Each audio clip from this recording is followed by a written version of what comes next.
I think all my clients at the moment are really struggling with the war for talent on trying to attract and hire candidates in this really competitive market. And that's regardless of the industry. So regardless of whether they're healthcare or construction or hospitality, everyone is feeling that. So today I want to share with you my 3-point plan of winning the war for talent. So number one is recruitment is about sales. So one of my favourite books, author is John McGrath, and he has a quote that many in my circle will have heard me say numerous times, which is, sales is simply about being passionate in your product or service and transferring that passion onto others. And that might be simple, but that process doesn't just start in the interview. So candidates are much more savvy than that nowadays. So they will be doing their research on the organisation, they'll be sussing out employees, they'll be looking at rating scores on search engines like Seek or Glassdoor about what your company rating is and what people say about you. So it is a sales experience, and you need to influence that process as early as possible. Number two is about speed.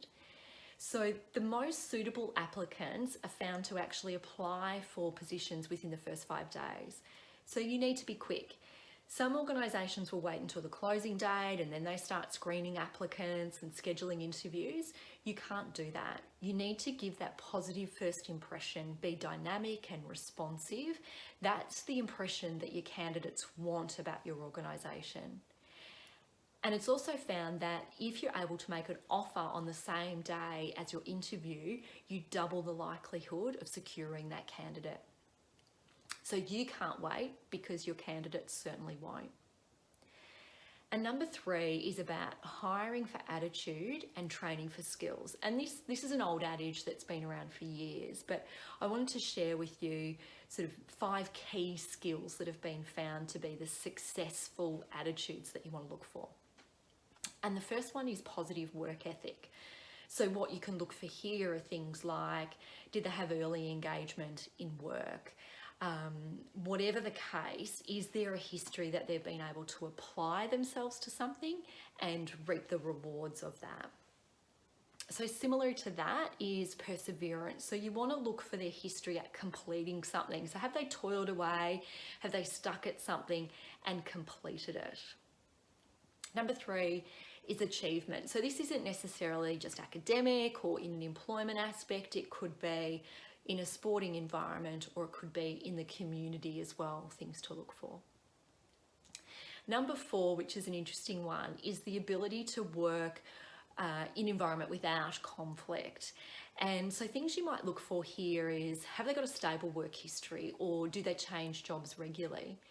On the flip side of that, the things that you can look for as well is, have they done work within charities or communities? Have they worked where they can demonstrate that they've had to work within diverse environments, project works, to still get things done? And finally is the commitment to the role, the company, the organisation that you're interviewing them for. So have they applied promptly? Are they following up? Have they customised their employment letter? What is their demonstrated knowledge about your organisation? So that's the 3-point plan to winning the war for talent. So it's about sales, speed, and attitude. So happy hiring.